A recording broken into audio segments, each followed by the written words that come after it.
Hello and welcome to Richland Spotlight, an ongoing discussion program where we speak with city employees to shine some light on current events, projects, and some hot topics that are going on in our community. Joining us today is Jeff Peters, our Transportation and Development Manager. Thanks for joining us. Thank you for having me. So we've been busy with a ton of different road projects going on this year. We're not only having road projects, but we're also planning for road projects. One of the road projects that we've been discussing is the Queensgate corridor. And back in March of 2014, we commissioned a study. Why did we commission the study? Well, as everyone knows, that's a pretty congested area up there. Anybody that drives through there understands, particularly in the morning, how it backs up. So that was one of the reasons, is very congested. Second reason is that a developer is looking at constructing that connection between Keene Road and Shockley, and so we needed to know and figure out what that roadway section needed to be, how many lanes, and what the intersection at Keene needed to look like so that could be built when they do their development. And so those are the primary reasons we need to look at that area. So what were some of the pieces that came out of that study? So we looked at several intersections and roadway segments. So we looked all the way from the Interstate 182 interchange there south towards Shockley Road. So we looked at the ramp terminal intersections, Columbia Park Trail intersection, Jericho Road, Keene Road intersection, and Shockley intersection, and looked at, kind of compared roundabouts and signalized intersections at those locations to evaluate, what might work best. So once the study was put into City of Richland hands, then you guys do some work with that, and then we went out for a public involvement process. Do you want to just briefly describe what that process looked like? Correct. So we hired a consultant to do some traffic analysis and traffic counts and projections into the future. One thing to keep in mind with that study is it's with a 20-year projection, and it's with the Dupertail Bridge in place, with Badger Mountain South, that community developed, and Queensgate connected to that area. So it's looking into the future and what traffic patterns will look like and trying to plan accordingly. So that's what the study kind of focused on. As far as public involvement goes, we had a website, still have that available. All the study materials and documentation are available on that website. We have all the exhibits that shows the different alternatives, and then we did an online survey that asked people what their preference were at each one of the intersections for roundabout or signal. And then also ask some general questions on business accesses between Columbia Park Trail and Keene, and whether those should be restricted to right in, right out, and how important pedestrian access across 182 is to people, and if they preferred a extension of Columbia Park Trail to the west of Queensgate to access those properties over there. So we did that, had great turnout, and then we also had an open house where we went over all those, had all those options available to people, and were able to answer questions. And again, that was very well attended as well. So. Right. So there was, on record, about 110 that signed in for the open house, and then 888 surveys that were taken, which was, at that point, the most surveys we'd ever had taken. But this year, instead of doing a resident only or a very specific invite, we allowed anyone, because that's who commutes and drives those roads, is basically the Tri-City region. How does staff then take that public involvement piece and then take the study and merge those together to make a final recommendation to council? Yeah, so we looked at the results of that study. We also took into account what we heard from people at the open house. We had a lot of good conversations with people, got a lot of opinions on what they perceive as the problem and how to solve it and what's important.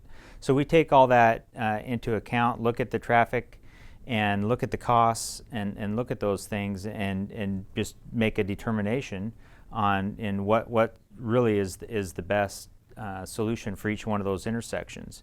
And so then we presented that to council at a workshop recently, and we'll be moving forward with developing an entire corridor plan with recommendations on how to build that out in the future. So what were some of the recommendations that came out of that entire process? So currently we're recommending that a roundabout be installed at Shockley in Queensgate.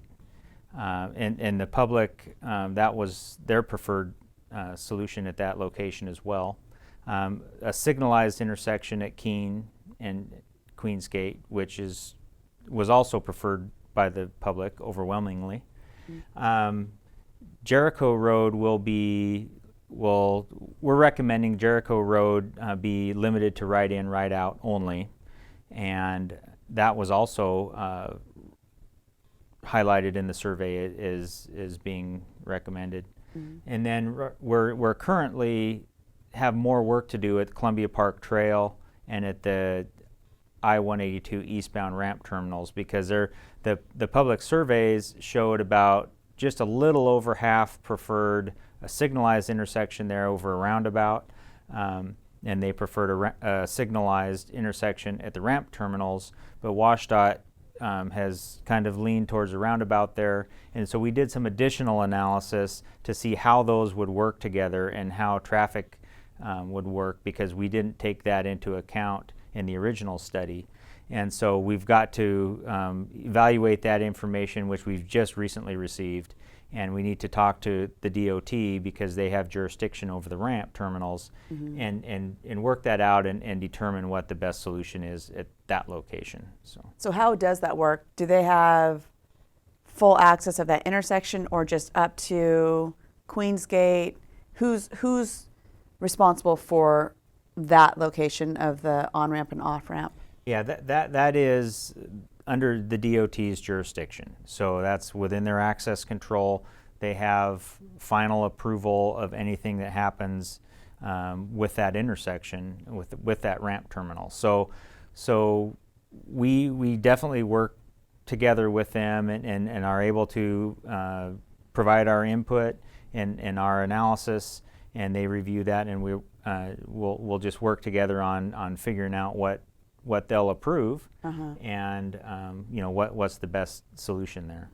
So you speak of the project from that intersection that you just, the on and off ramp south, but there's a little bit of work that is discussed just north of that over the bridge, correct? Correct. There's a couple of things in play with that. So number one is we heard a lot from the public about the need for a northbound left turn lane at the westbound ramp terminals, because currently anybody trying to make that left has to stop, and it blocks all the traffic going north until they have a gap to get in there. So that's something that we are going to try to implement very quickly, and we need to get the DOT's permission to do that. But that should be a relatively easy fix, just a restriping thing. So we think we'll be able to hopefully do that this year. The other aspect of that is the pedestrian access across the 182 bridge, because if you do a signalized intersection at the eastbound ramp terminals, you need an extra lane on Queensgate across the structure, and when you do that, the bridge is only so wide, so you're taking up shoulder space that is currently used by pedestrians. The roundabout option allows us to keep 3 lanes like there is today on that structure, which allows pedestrian access, better pedestrian access on both sides of the bridge. So those are some of the issues we still have to work through with DOT to determine, what's the right fix there. So you speak of pedestrians, and really the next road over, Keene, has a massive pedestrian access point because of the trail and all of that. How do we monitor the pedestrian use of that specific area on Queensgate? Well, we don't really have any good methods of documenting how many people use it. other than just anecdotal. Right. I drive through the area. I see pedestrians there all the Why? time. So, and then from the public input that we received, both via the survey as well as at the open house, that's an important feature for people. And so obviously people are wanting to get to the retail area on the north side of Interstate 182, and they aren't interested in walking all the way down Keene Right. Road to Dupertail and coming all the way back. So that's an important feature that we think needs to be incorporated. So you spoke of presenting this to council at a workshop recently. What were some of the outcomes of that presentation?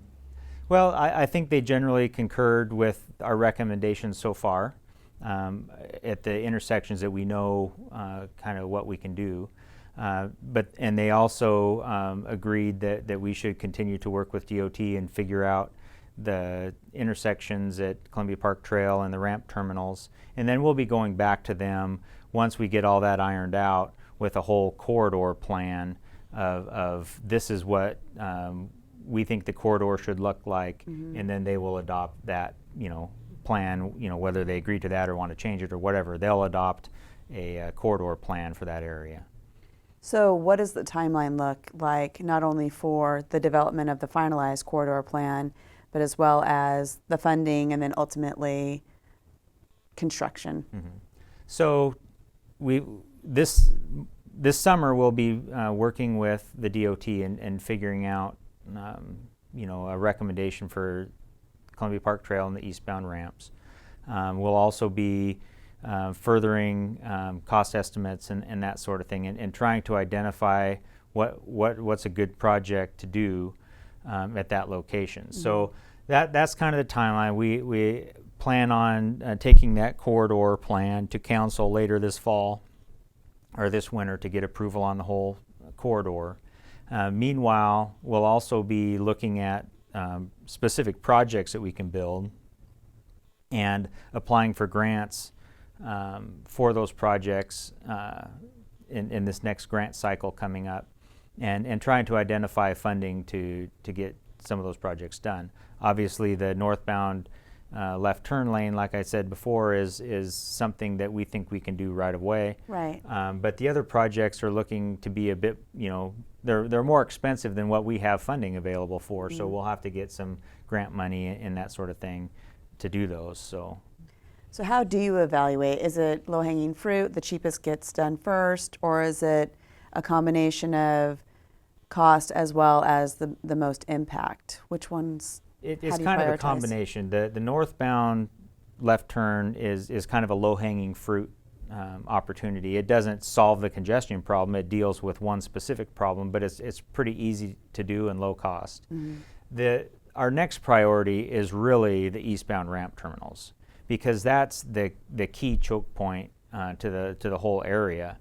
So that's where we'll be focusing our energy, is identifying what that solution needs to be, how can we size and shape a project to address that issue, and then apply for grants and try to get that project funded. That's our top priority. All right, perfect. Thanks for joining us today. You're welcome. Thanks for shining a light on a certain project in the City of Richland. And thank you for joining us. If you have any questions or comments, this information is available online. And my name is Trish Herron. And again, thank you.